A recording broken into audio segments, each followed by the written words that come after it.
is coverage you can count on. WGAL News 8 at noon starts now. Well, good afternoon, everybody. I'm Jacob Hunziker in for Susan Shapiro. We begin in Washington, D.C., where President Trump is hosting Ukrainian President Volodymyr Zelensky and other European leaders today. They're looking to learn what went down during Friday's sit-down with Russian President Vladimir Putin. News 8's Amy Liu has more from our Washington bureau. Zelensky and European leaders want concrete answers from President Trump, whether the U.S. will provide security guarantees protecting Ukraine and what land exactly they may have to give up in order to reach a peace agreement and prevent the war from reigniting. Ukraine must become a steel porcupine, undigestible for potential invaders. Europe wants their own security assurances, with plans to ask the U.S. to back Ukraine with more training and weapons. A peace that can in no way be achieved at the expense of the security of Europeans. President Trump promised severe consequences, likely in the form of sanctions, if Putin didn't agree to a ceasefire first. He changed course after last week's sit-down, agreeing it was best to go directly to a peace agreement. He then posted Sunday night that it's up to Zelensky to end the war, but Zelensky is renewing his call for a ceasefire. Since the territorial issue is so important, it should be discussed only by the leaders of Ukraine and Russia. The Trump administration insists Ukraine cannot join NATO, but in an interview on NBC's Meet the Press with Kristen Welker, Secretary of State Marco Rubio said the final deal could include Article 5-like guarantees, mirroring NATO's core principle that an attack on one is considered an attack on all. There's going to have to be some security guarantees as part of it. How that's structured, how that's built, what our role will be, that'll be the kinds of things we'll have to work through. But again, that is going to be a key element of this deal. European leaders plan to protect Ukraine with their own allied force known as the Coalition of the Willing, upholding any sort of peace agreement. At the White House, I'm Amy Liu. We turn now to breaking news from Utah. 2 police officers were shot and killed and a man taken into custody. The officers were responding to a domestic disturbance call overnight in a neighborhood in Tremonton. The male opened fire on the officer, striking and killing the officer. A second officer with Tremont and Garland Police Department responded to assist the first and was immediately fired upon by the same male suspect. The second officer was also struck and killed by the suspect's gunfire. A sheriff's deputy and a police dog who also responded were wounded and are hospitalized in fair condition. After the officers were shot, bystanders persuaded the man to put down his weapon. SWAT teams responded to clear that home and verify that there was no further threat. We turn now to Commitment 2026. Just announced, Pennsylvania's 2-term elected state treasurer Stacey Garrity will seek the Republican nomination to challenge Democratic Governor Josh Shapiro's re-election bid in 2026.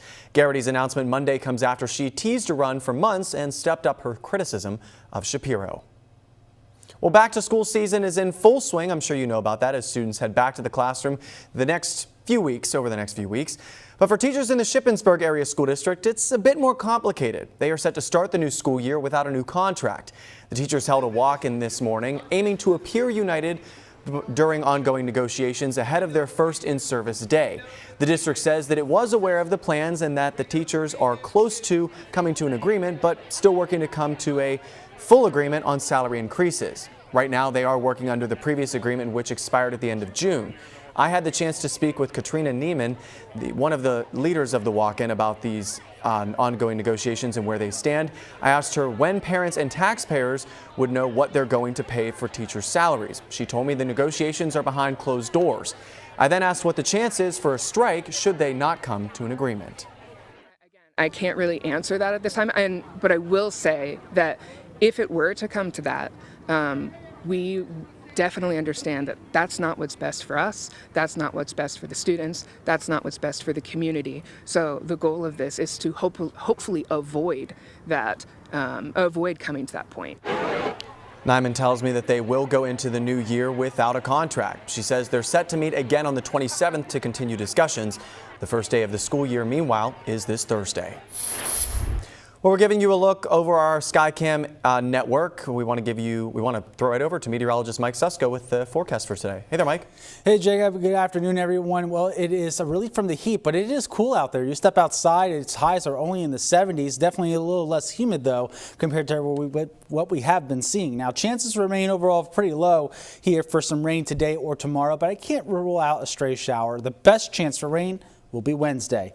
And as we continue to watch Aaron's impact as it makes its turn up the East Coast, we will have no direct landfall in the United States. This will stay out to sea. However, if you are heading to the beach, you need to be aware of dangerous swells with waves up to 10 feet in some cases at the shore, and also high danger for rip currents. So make sure you are being very careful if you're going to the beach at all within the next 5 to 7 days. Hershey, though, right now it's cloudy. It is cooler out there. We are seeing temperatures in the low 70s, 72 in Harrisburg, 70 in Lancaster, as well as Lewistown, and 75 in Chambersburg. You can see those clouds nearby here, a few stray showers near Chester County, but overall it's just a cloudy, cool afternoon with highs only expected to go up maybe a few more degrees, and then we will drop back into the 60s overnight tonight. We'll show you when things warm up and become a little bit more seasonable in just a little bit, Jacob. Mike Susko, thank you so much for that. Well, many children are spending time on social media. I'm sure you've seen it if you have kids, which could lead to a safety risk online. To raise awareness, lawmakers have launched a week of social media awareness. News 8's Gabrielle Thomas has more on how lawmakers plan to educate the community. Today is the first day for 2 districts across the Susquehanna Valley, and whether your child is going back to school today, this week, or in the coming weeks, lawmakers are calling on you to be informed about what's happening on social media because your child could fall victim to online threats. This week, August 17th through the 23rd, is now Social Media Safety and Parental Awareness Week here in Pennsylvania. The purpose behind this designated week is to address growing concerns of sextortion involving predators tricking kids online. Lawmakers say predators are manipulating children into sending inappropriate photos and even demanding money. We spoke to one lawmaker in Lancaster County, and he says the goal is to encourage parents and schools to have transparent conversations. We're hoping to create a movement, and that movement is to bring more awareness, not just to the kids, and say, kids, it's okay to talk to us. There's no situation that's not too bad to share with your parents or a teacher or someone, but really point them to where the tools are to have these discussions as a family. Senator Martin says this first of its kind week is ever growing, and he hopes the project continues to save children from social media. Parents, if you are interested in learning more information about apps that you can download to track your child on social media, head on over to our website, WGAL.com. Reporting here at the state capitol in Harrisburg, I'm Gabrielle Thomas, WGAL News 8. And staying with the Commonwealth capital city, at least one person is hurt after a shooting in Harrisburg. Harrisburg police say that it happened just before 9:30 Saturday night on South 10th Street. The victim was taken to the hospital. We're told it's an ongoing investigation, and police say at this time no arrests have been made. Well, a crash in York County is under investigation after a pickup truck crashed into a home in Shrewsbury Township. Rose Fire Company tells us this happened on Adams Road just after 5:30 yesterday afternoon. We're told both the homeowner and the driver of the truck were taken to the hospital, but are expected to be all right.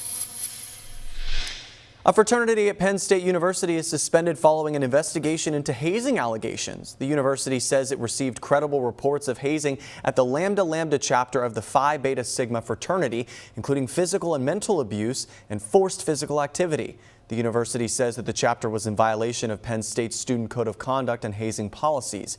The school issued Phi Beta Sigma an indefinite suspension of at least 4 years. Penn State says that if the chapter wants to return after that, it will face 2 more years of probation. U.S. Steel says that a failing gas valve may have led to that deadly explosion at the Clairton Coke Works plant in western Pennsylvania that we reported on last week. U.S. Steel says in a preliminary investigation that pressure may have built up inside the valve, causing it to fail. The company says it believes the gas from an oven then escaped and exploded when it was ignited. 2 workers were killed in that explosion and 10 others were hurt. Of those 10, we are told that 2 remain in the hospital.